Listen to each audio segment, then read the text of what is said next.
L'EPFL est une école de recherche formant de futurs ingénieurs, scientifiques et architectes.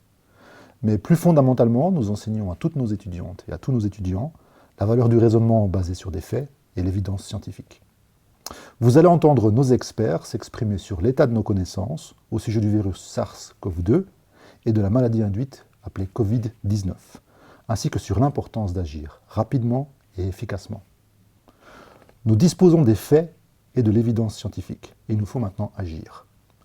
Une des meilleures actions collectives que nous puissions entreprendre, c'est d'aider à diluer l'onde de choc de cette épidémie, de façon à ce que notre système de santé puisse y faire face, et aider ceux parmi nous qui auront le plus besoin d'aide.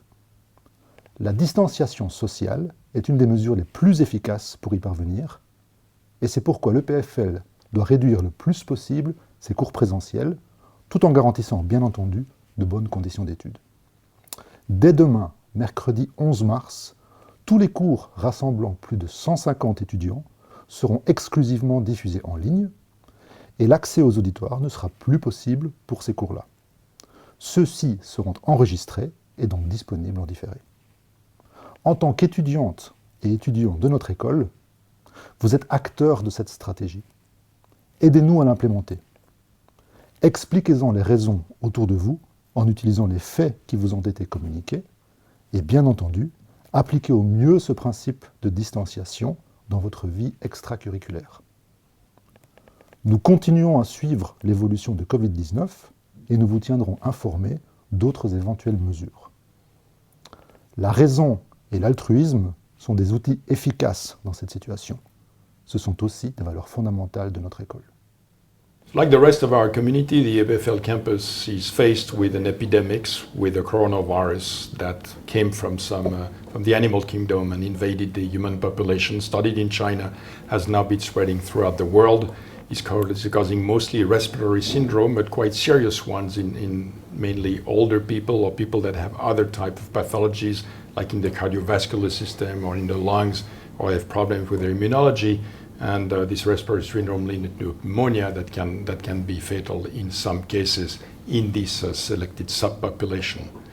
The virus is transmitted via the secretion one produces when coughing, for instance, and we are led to take measures, to take steps that will minimize the role of EPFL in disseminating the disease throughout the population.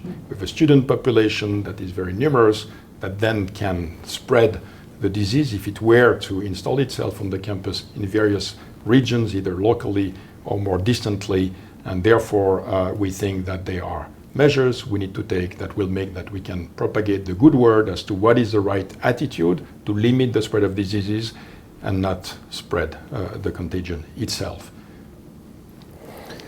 Yeah, as we just heard, EPFL is also facing, of course, this crisis like everyone else. We're in the beginning of an epidemic, and this epidemic curve is coming, and it's now the role, I think, of everyone to make sure we can flatten this curve and can push it out as much as possible.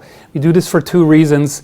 We flatten the curve to make sure that the vulnerable populations that will be most affected, so elderly people and people with background illnesses, will get the proper treatment at the hospitals and that we don't overburden the healthcare system. And we're trying to push this out as much as possible so that scientists like us have, of course, as much time as possible to develop either treatments or vaccines. And as was just said, the EPFL population on average does not count among the vulnerable population, but the young people can be infected just as well, and then can of course bring the infection, even with very mild symptoms or possibly none, to the vulnerable population. And therefore we must all play our role to prohibit that for as long as possible. And that's why these measures are taken and make sense also from an epidemiological perspective. It's really part of the responsibility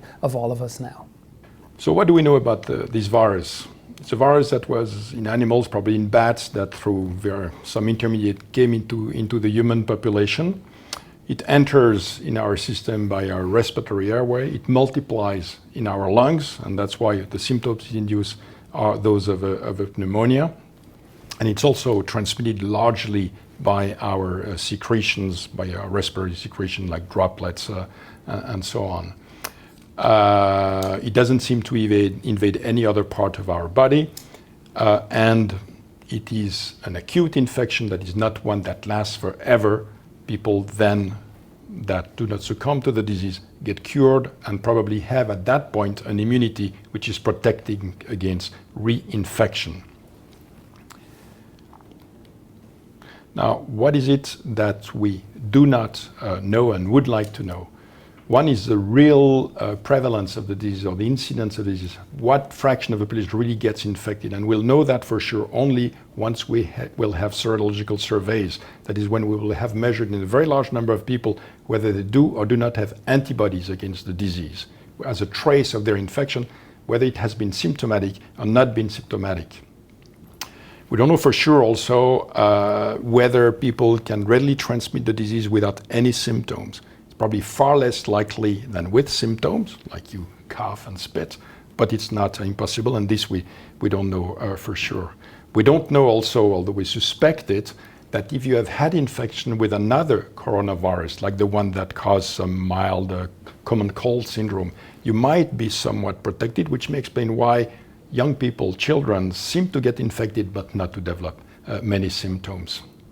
And then the last thing we don't know is whether climate change or weather change, seasonal changes, will have an influence on disease like it has for flu or common cold, which disappear pretty much in late spring and summer for reasons that are scientifically not very well understood. And it's too early to say whether this virus, this coronavirus, will undergo the same, let's say, pause during the hotter month. And this, of course, would considerably influence our behavior towards the epidemics.